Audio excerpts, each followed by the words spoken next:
Jorinda and Jorindel, from Grimmsfairytales, by Jacob and Wilhelm Grimm, translated by Edgar Taylor and Marion Edwards.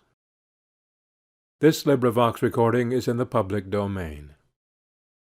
Read by Bob Neufeld.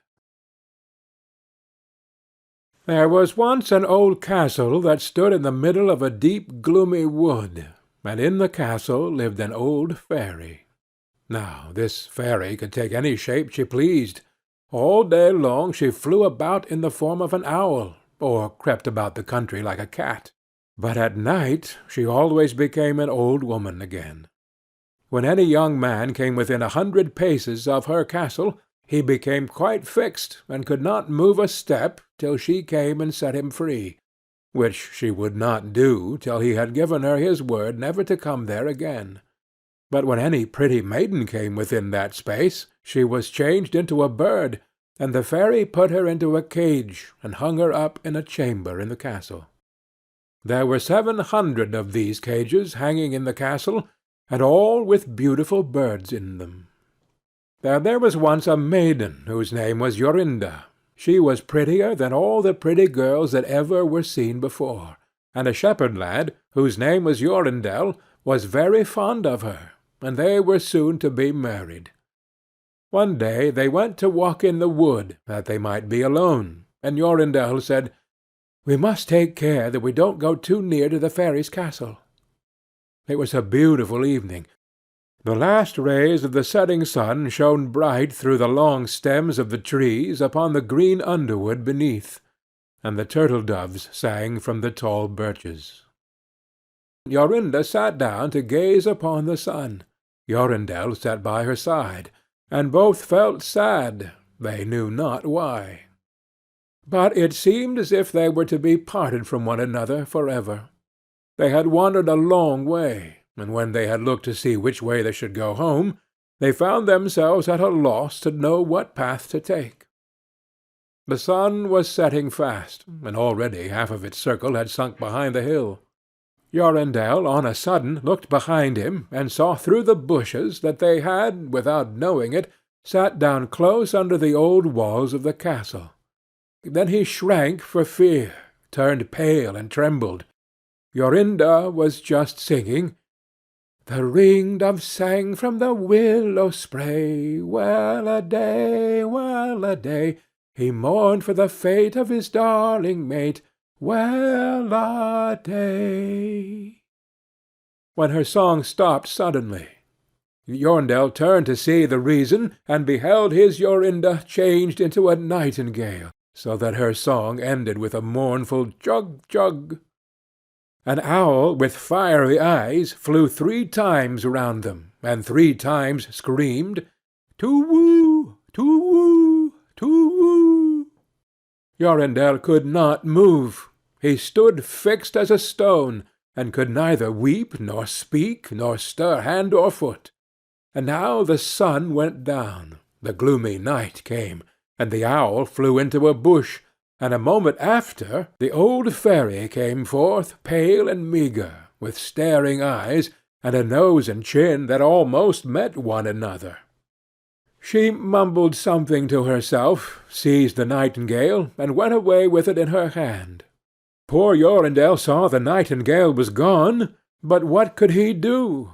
He could not speak, he could not move from the spot where he stood. At last the fairy came back, and sang with a hoarse voice, "Till the prisoner is fast, and her doom is cast, there stay, oh stay! When the charm is around her, and the spell has bound her, hie away, away!" On a sudden Jorindel found himself free. Then he fell on his knees before the fairy, and prayed her to give him back his dear Jorinda. But she laughed at him, and said he should never see her again. Then she went away. He prayed, he wept, he sorrowed, but all in vain. "Alas," he said, "what will become of me?" He could not go back to his own home, so he went to a strange village, and employed himself in keeping sheep. Many a time did he walk round and round as near to the hated castle as he dared go, but all in vain. He heard or saw nothing of Jorinda. At last he dreamt one night that he found a beautiful purple flower, and that in the middle of it lay a costly pearl, and he dreamt that he plucked the flower, and went with it in his hand into the castle, and that everything he touched with it was disenchanted, and that there he found his Jorinda again. In the morning when he awoke, he began to search over hill and dale for this pretty flower, and 8 long days he sought for it in vain. But on the 9th day, early in the morning, he found the beautiful purple flower, and in the middle of it was a large dewdrop as big as a costly pearl. Then he plucked the flower, and set out and travelled day and night, till he came again to the castle. He walked nearer than 100 paces to it, and yet he did not become fixed as before, but found that he could go quite close up to the door. Jorindel was very glad indeed to see this. Then he touched the door with the flower, and it sprang open, so that he went in through the court, and listened when he heard so many birds singing. At last he came to the chamber where the fairy sat, with the 700 birds singing in the 700 cages.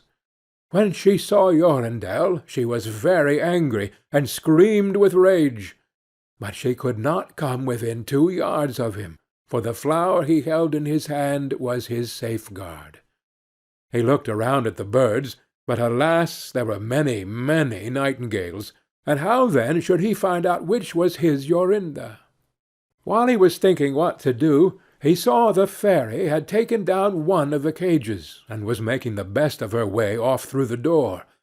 He ran or flew after her, touched the cage with the flower, and Jorinda stood before him, and threw her arms round his neck, looking as beautiful as ever, as beautiful as when they walked together in the wood.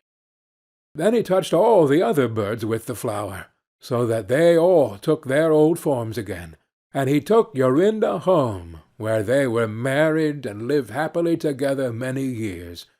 And so did a good many other lads, whose maidens had been forced to sing in the old fairies' cages by themselves much longer than they liked. End of Jorinda and Jorindel.